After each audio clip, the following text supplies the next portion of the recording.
పెద్దలు చంద్రమౌళి గారు, అదేవిధంగా మన రాష్ట్ర మాజీ మంత్రివర్యులు పెద్దలు చిక్కాల రామచంద్ర గారు, శాసనమండలి సభ్యులు రాజశేఖర్ గారు, అదేవిధంగా మన కాకినాడ శాసనసభ్యులు వారి యొక్క తనయుడు యువనాయకుడు వర్మ గారు, అదేవిధంగా వేదిక మీద ఉన్నటువంటి జనసేన నాయకుడు సత్యనారాయణ గారు, ఈనాటి కార్యక్రమాన్ని కోఆర్డినేట్ చేసినటువంటి కాకినాడ అదనపు కమిషనర్ గారు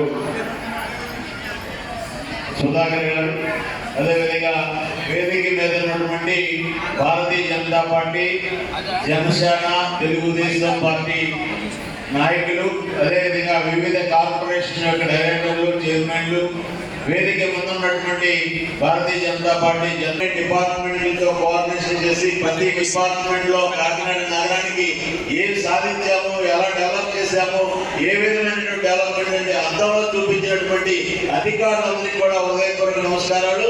వారిని కోఆర్డినేట్ చేసినటువంటి మన శాసనసభ్యులు గారికి మరొకసారి నా నమస్కారాలు తెలియజేస్తున్నాను. ఎందుకంటే చిన్న విషయం కాలేదు. సమావేశం అంటే సమావేశం పెట్టుకొని వేదిక పెద్ద మాట్లాడతారు, చట్టలు కొట్టుకొని వెళ్ళిపోతారు. కానీ ఇది కాకినాడ నగరానికి ఒక బేస్.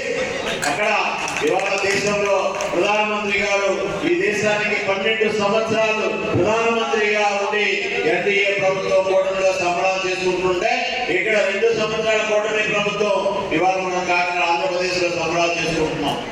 ఇవాళ కాకినాడ నగరానికి మనం ఏ విధంగా అభివృద్ధి ఫలాలు తీసుకొస్తున్నాము, ఏ విధంగా సంక్షేమం జరుగుతుంది, ఒక నమ్మకం ఎలా కల్పిస్తున్నారంటే అక్కడ ప్రధానమంత్రి నరేంద్ర మోడీ గారు మనకి పెద్ద ఎత్తున నిధులతో సహకరిస్తుంటే చంద్రబాబు నాయుడు గారు ఒక ముఖ్యమంత్రిగా, ఒక విజన్ ఉన్నటువంటి నాయకుడిగా, దేశంలో సీనియర్ ముఖ్యమంత్రిగా, మన పవన్ కళ్యాణ్ గారు డిప్యూటీ ముఖ్యమంత్రిగా, పవన్ కళ్యాణ్ గారు గురించి చెప్పాలంటే వారు తీసుకున్నటువంటి మంత్రిత్వ శాఖే కాదు, ఈ భారతదేశాన్ని సనాతన ధర్మాన్ని ముందుకు తీసుకెళ్ళడం కోసం ఆ నాయకుడు తీరుని మనం గమనిస్తున్నాం.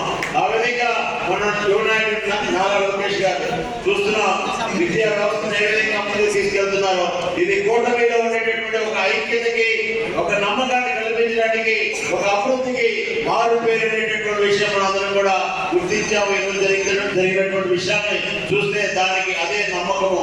మన కొండబాబు గారు ప్రతి అంశాన్ని మాట్లాడుతున్నప్పుడు వివరంగా మనందరికీ అర్థమయ్యేలాగా ఎక్కడైతే ఏ విషయం అయితే ఉందో అది ప్రజాసంస్థ పరిష్కరించడం కోసం ఏ విధంగా అధికారులతో కోఆర్డినేట్ చేస్తున్నారు, వారి యొక్క ఎవరైతే పని చేయించుకున్నారో, పథకాలు పొందారో, అనుభూతి పొందారో వారికి కూడా మనకి ఎదురుగుండా వచ్చి ఈ విధమైన ప్రభుత్వం చాలా గొప్ప ప్రభుత్వం, మంచి ప్రభుత్వం అని చెప్పి మన ఎదురుగుండా చెప్పినటువంటి పరిస్థితి.